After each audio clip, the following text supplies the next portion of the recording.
Hi everyone, Shaylee Gallagher here, the author of The Cursed Promise, back again for another video, where today I wanted to focus on something I love. Villains. There are so many memorable villains throughout media, so much so that if you ask any random person on the street who their favorite media villain is, they could answer you like that. Or even better, they have multiple, like me. So today, I wanted to focus on that and talk about some of my favorite media villains and what makes them great. So let's begin. Today I'll be focusing on 5 villains throughout multiple types of media. President Snow from Hunger Games, Silco from Arcane, Zuko from Avatar: The Last Airbender, Judge Claude Frollo from Disney's The Hunchback of Notre Dame, and Handsome Jack from Borderlands 2. This will be a longer video, but I'm really excited to make it, so I hope you guys stick around for it. There will also be spoilers, so if there's a character where you don't want spoilers for them, just skip to the next one. I did purposefully try to pick characters that have been around for a while for this very reason, though, so I hope that helps. So first, we have President Snow. I recently rewatched The Hunger Games with my daughter, and I found myself thinking, what makes President Snow such a good villain? That question is what made me think about making this video in the first place.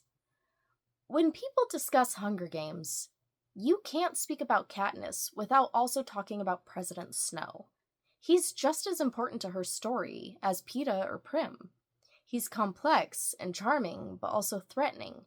He manipulates Katniss, but also the games, the capital, the districts, all for his own gain, all to stay in power. I believe he's a chilling villain because of his believability, because you could believe that someone like him could exist. In reality, it's not that far-fetched that people like him already do exist. And with President Snow, there's also the factors of, in that universe, he is one of the only people that Katniss actually trusts, because they never lie to each other. And in the end, that leads to the ending of those books, because she knows he never lies. So when she speaks to him regarding the bombs, and he says, you know, I'm not above killing children, but I didn't do it, she believes him. And that believability, that complex relationship with Katniss is so good. I love him as a villain. He's such a good villain. I'm currently reading A Ballad of Songbirds and Snakes, and I can't wait to explore more about his story and who he is as a villain and what made him this way. But on to the next one. Next, we have Silco. Silco is so complex, so much so that I was shocked when I went from hating him to all of a sudden liking him in less than 5 minutes. It was the moment he wrapped himself around Powder, now Jinx, and comforted her. He saw himself in her. Now, you can make arguments about their relationship and the toxicity, and I could make a whole nother video on Silco alone, but that's not the point of this. Silco is a great villain because he, again, like most of these, is realistic. He's deceitful, violent, and calculating, but he's also a father and a leader who cares about Zahn in his own twisted sense. He's flawed, but he's doing what he thinks is the right thing both for Zahn and Jinx. And spoiler warning for season 2, skip ahead like 30 seconds. We see that he could change in the alternate universe if he had just gotten that letter from Vander. Seeing that shows his complexity. He's such a well-written character, and ultimately that's what makes his death hit for so many people, is knowing he wasn't all evil. He really genuinely thought he was doing the right thing. Again, I could talk for hours about Silco, but I've got to move on. Next, we have Zuko. Zuko was the first time I ever realized just how complex villains could be. He's angry, angsty, and obsessed with honor.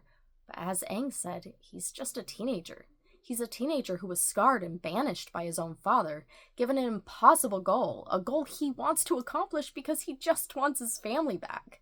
He's realistically complex and believable. He's a victim of his circumstance, but it's a circumstance he doesn't have to stay with. Zuko is a phenomenal character, and as a villain, he was so fun, because not only was he imperfect, but he also learned from his mistakes.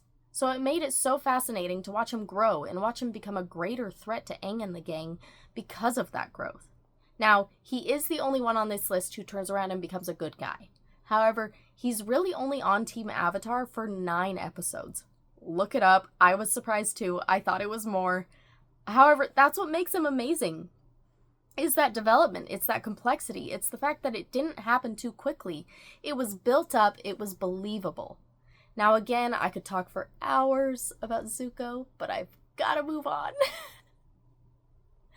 Next is Judge Claude Frollo. Why is he such a good villain? I'll tell you one thing, it's not just because Hellfire is the best Disney villain song. I will stand on that hill. It's because, like most of the others, he's believable. And that in and of itself is terrifying.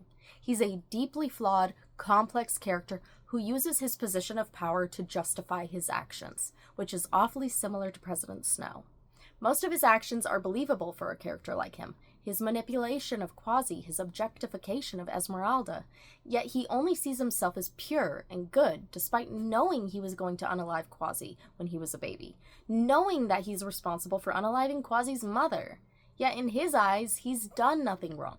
His relationship, though, with Quasi is such a great example of Stockholm Syndrome. So if you want to see why Belle doesn't have Stockholm Syndrome, watch Hunchback of Notre Dame or Tangled. I can make another video on that if you'd like, but back to the point. Frollo is a good villain because of his intelligence, his flaws, his complexity, his believability. He is terrifyingly and brilliantly written. Lastly, we have Handsome Jack. I'll be honest, Handsome Jack is the least complex of these 5. However, he still has complexity. If you listen to all of his dialogue, he thinks he is the hero of the story. He, in his own twisted way, cares about his daughter, Angel. He blames you, the Vault Hunter, for her death despite it being her choice.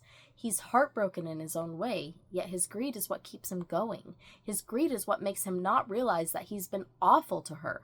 Abusive, manipulative. His complexity, I will say, gets looked over a lot in favor of his funnier lines.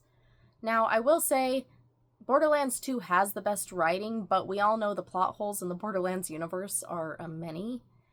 But if you listen to every line of dialogue from Handsome Jack, you will find he is quite a complex character, and I love him for that. The funny lines are a bonus, though. So I found this while researching for this video, and while I didn't talk about this villain, I think it sums everything in this video up quite well. It's from the DVD commentary of Tarzan from Chris Buck and Kevin Lima. What makes a great villain is that they are the dark reflection of the hero. Clayton grew up in a civilized society, and while he may portray himself as a gentleman at his core, he is a pure savage.